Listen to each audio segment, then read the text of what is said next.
Queridos alunos, vamos a mais um episódio do nosso conhecido internacionalmente Falando em Literatura. Hoje vamos tratar um pouco do simbolismo brasileiro, certo? Um sistema literário meio esquecido, meio espremido entre o parnasianismo, né, que foi a poesia que predominou na segunda metade do século XIX, né? E também meio espremido ali no finzinho do século XIX e no iniciozinho do século XX, entre o parnasianismo e o pré-modernismo, uma poética meio relegada a um, talvez, segundo plano pela crítica e pela historiografia literárias no Brasil. Tá joia? Vamos ver aí, ó. Aí tem uma citaçãozinha: os mortos são ainda o bem profundo que nos faz esquecer o horror dos vivos. Isso é meio tétrico, mas tem a ver com o simbolismo. Vamos ver, gente. Aí, ó, o simbolismo brasileiro. Vamos tratar aí da questão cronológica num primeiro momento, né? Essas datas, vocês sabem, esses marcos são os que aparecem nos manuais de história da literatura, tá? Essas datas são todas muito relativas. Veja bem, ó, o simbolismo oficialmente, né, inicia-se com a publicação de 2 livros do Cruz e Souza, João da Cruz e Souza, o maior poeta simbolista brasileiro, né, em 1893.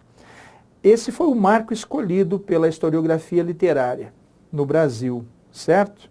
E tem como marco de término, né, apenas 7 anos depois, o início de um outro sistema literário muito mal caracterizado, né, chamado pré-modernismo, que é de difícil compreensão até hoje. É um saco de gatos, né?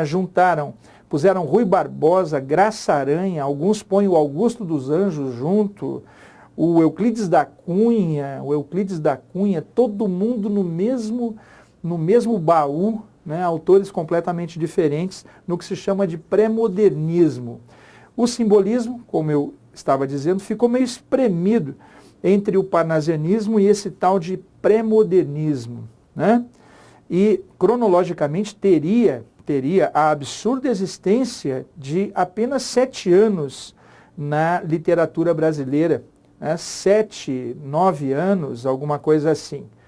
Depende do marco que se tome para o pré-modernismo. Alguns colocam 1900, outros colocam 1902. Tá bom? Vamos lá. Nós temos no simbolismo, aqui ó gente, nós temos no simbolismo 3 autores representativos, de que vamos tratar mais detalhadamente agora. O simbolismo é colocado por muitos críticos como a poética do abstrato, a poética da abstração, das sensações indefiníveis, dos sentimentos impalpáveis, do inconsciente, do subconsciente, que só se atingem por meio de uma linguagem simbólica. Os nossos 3 autores, as 3 estrelas que nós temos aí da poética simbolista, são o João da Cruz e Souza, grande poeta conhecido no mundo inteiro, menos no Brasil, né? O Alfonso de Guimarães, que não é tão representativo quanto o Cruz e Souza, até pelo volume da obra que produziu. E nós temos uma incógnita chamada Augusto dos Anjos, que produziu uma obra singular e que está aqui um pouco por questão de época, né, e menos por questão estética, artística, propriamente literária. Tá bom?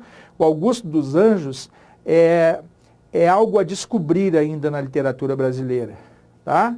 Ele é colocado aqui entre os simbolistas, é colocado por outros entre os pré-modernistas, e por outros é deixado à parte, não é? Como se tivesse, e eu concordo um pouco mais com isso, como se tivesse inventado uma literatura completamente ímpar, completamente diferente, completamente singular, que não se encaixa em parâmetro nenhum, em gaveta nenhuma. Tudo bem, gente? Então vamos voltar aqui, ó. Olha lá. Algumas características gerais, né? Eu acho que a poética do abstrato, da abstração, resume tudo isso, né? Não temos mais nenhum compromisso com nenhuma racionalidade. e sim com subjetivismo profundo, com individualismo e com imaginação abstrata. São sempre presentes elementos de espiritualidade na própria linguagem e de transcendentalidade, ou seja, há um culto do transcendente, do que escapa à nossa compreensão terrena.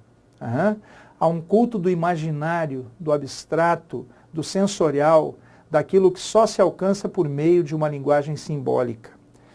Uma supervalorização dos estados subconscientes da nossa mente, dos estados inconscientes da nossa mente, né? Misticismo aprofundado em alguns poemas, sobretudo do Cruz e Souza, não é? Na linguagem percebe-se uma grande preocupação com a sonoridade, com a musicalidade, e, portanto, empregam-se figuras de linguagem que favoreçam essa simbolização do real. Sinestesia, gente, se a gente traduzir, significa sentidos misturados, sensações misturadas. Sinestesia é o recurso de linguagem, a figura de linguagem, que se caracteriza pelo cruzamento, pela mistura de sensações diferentes.